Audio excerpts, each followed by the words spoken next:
Hey everyone, and welcome to today's deep dive. We're going to be tackling a topic that might sound a little dry at first glance, Social Security and marriage. Marriage and Social Security. Yeah, but trust me, there's way more to this than meets the eye. We're going to be talking about hidden gems and strategic moves that you can make, and yeah, even potentially getting bigger payouts. All things I think you'll agree are pretty darn fascinating. Yeah, absolutely. So, are you ready to decode the rulebook with me and see how tying the knot could actually completely reshape your retirement game plan? I'm ready. This is one of those areas where just like a little bit of knowledge can make a world of difference when it comes to planning for your future. So, yeah, let's get right to it. Let's do it. Now, I know marriage comes with a lot of perks, but I'm betting most people don't have Social Security benefits at the top of their list. Probably not. So, for those who might be surprised to hear there's even a connection, let's start at the basics. What are we even talking about here? What kind of benefits can marriage unlock when it comes to Social Security? Great question. Um, Marriage can open the door to what's called spousal benefits. Spousal benefits. Yeah. Okay. In simple terms, if one partner has worked consistently and earned enough Social Security credits, we'll get into those in a bit, it could mean both of you receive benefits in retirement. Both. Yes.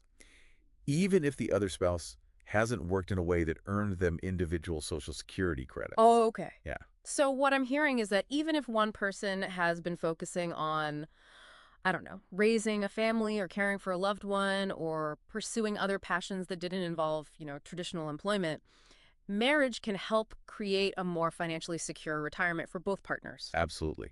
Right. That could be someone who's been a stay-at-home parent, Right. or maybe they were taking care of an elderly parent, Yeah. and they weren't able to work and earn those individual credits. Okay. So that makes sense. Now, earning enough of those credits to actually qualify for benefits usually requires consistent work over a period of time. Makes sense. So we know marriage can potentially mean more benefits, but of course we want to maximize those benefits, right? Right. I'm guessing it's not quite as simple as just, checking the married box. There's got to be a strategy involved, right? You're absolutely right. The Social Security Administration aims to ensure each married person receives the larger benefit, either the benefit they earned through their own work history or a spousal benefit that's calculated from their partner's work history. Right. It's all about finding the most advantageous scenario. So it's like choose your own adventure, but for retirement income. Exactly. But there's a catch. You can only claim that spousal benefit once the working spouse starts receiving their benefits. Okay. So timing is key here. This is where things start to get interesting. So let's say someone is thinking about like retiring early. What impact could that have on their Social Security benefits? Well, retiring early can definitely affect those benefit amounts. In what way? If the working spouse claims their benefits early, before their full retirement age, it could mean lower benefits for both of them. For both of them. For both, yes. And it gets even trickier. If the spouse with the lower work record decides to claim early, their spousal benefit could be reduced by as much as 35%. Whoa, 35%. That's a serious chunk of change. Now, I understand why you said timing is key. What advice would you give to couples to help them navigate this potential minefield? Communication is crucial. Communication. Yes.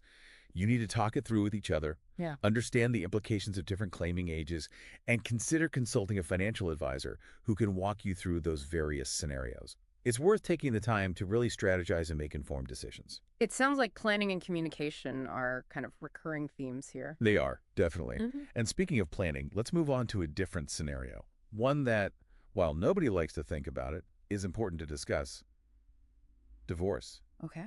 Relationships change. Right. It's just a fact of life. It's crucial to understand how that can impact your Social Security benefits. Okay, that's a great point. So let's talk about it. What happens to those Social Security benefits if a couple decides to, call it quits? Well, Social Security, they've got rules for that too. Of course they do. If a couple gets divorced before reaching the 10-year mark, neither person is eligible to claim spousal benefits based on their ex's work history. There's that magic number again, 10 years. Why is that such a significant milestone in the world of Social Security? It's a big one. Once you cross that 10-year threshold, it changes the game entirely. Both ex-spouses become eligible to claim spousal benefits based on their former partner's work record. However, there's a caveat. They can't have remarried. Ah, so remarriage throws another wrench into the works. What happens if someone decides to give marriage another shot? It can get complicated. Remarrying means you might be able to claim spousal benefits based on your new spouse's record, Oh, but yeah. you forfeit the right to claim on your ex's work history. No double dipping. Gotcha. So you have to choose which work record will yield the best results. Exactly. And keep in mind, if the benefit you earn through your own work history is already higher than the spousal benefit you could receive, Yeah. you're not eligible to claim the spousal benefit anyway. It's like Social Security is playing a constant game of which benefit is higher. You got it. So, to sum it up for everyone, when it comes to divorce and remarriage, understanding those 10-year markers and how remarriage impacts your options is absolutely crucial.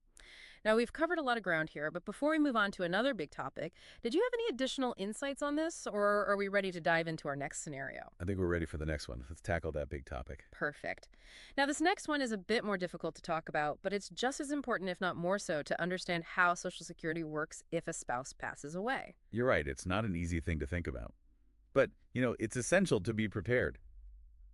In this situation, surviving spouses, and even ex-spouses in some cases, might be eligible to receive survivor benefits. Survivor benefits. That sounds like a crucial safety net. How do those work? They are. These benefits can be incredibly helpful, potentially amounting to the deceased spouse's entire Social Security benefit. To qualify, surviving spouses or ex-spouses generally need to have been married for at least 10 years and be at least 60 years old. Or 50 if they're disabled. So that 10-year rule pops up again. It does. But there's also a provision in place for spouses or ex-spouses of any age, regardless of how long they were married, if they're caring for the deceased worker's child who is under 16 years old or disabled. Oh, wow. That's reassuring to know. There's a safety net built in, especially for those with children to care for. But I'm sensing a but coming. Remarriage probably complicates things here too, right? You're right. If you remarry before reaching the age of 60, you'll generally lose those survivor benefits. However, remarrying after turning 60 won't affect your eligibility. Yeah. It's all about the timing. Timing, timing, timing. However, the government will automatically switch you to the spousal benefit if that new spousal benefit is higher than the survivor benefit you're receiving. Okay. So, once again, it's a matter of Social Security figuring out which benefit is higher. There seem to be a lot of moving parts and gotchas when it comes to Social Security and marriage. I'm starting to feel like I need a flow chart. It really highlights how important it is to be informed. Now, before we wrap up, are there any other common scenarios or important considerations that you think we should touch on? There's one more crucial aspect of Social Security planning that often gets overlooked, and that's taxes. Taxes. I thought Social Security benefits weren't taxed. Well, that's partially true. It's not the whole story. So, Social Security benefits are generally not subject to federal income tax if they're your only source of income. Okay. However, if you have other income streams, like withdrawals from retirement accounts, investments, or even a part-time job, a portion of your benefits might become taxable. Oh, okay. And for married couples filing jointly, Oh. especially those with higher combined incomes, this is definitely something to keep in mind. So those extra income streams that many retirees rely on, those could impact how much of their Social Security benefits they actually get to keep. Exactly. It's crucial to factor this into your retirement planning. Consulting with a tax professional can be incredibly helpful in navigating these waters and potentially minimizing your tax liability. It's all starting to make sense now. So, to sum it up, when planning for retirement, we need to think about when to claim those benefits, consider the implications of marriage and divorce, and definitely factor in the potential tax implications as well. That's a great summary. You hit all the key points. This has been so insightful. We've covered so much ground today.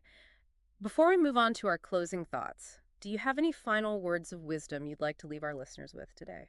Yeah, I think the biggest takeaway here is that knowledge is power, Mm, especially when it comes to something as important as your retirement security. for sure.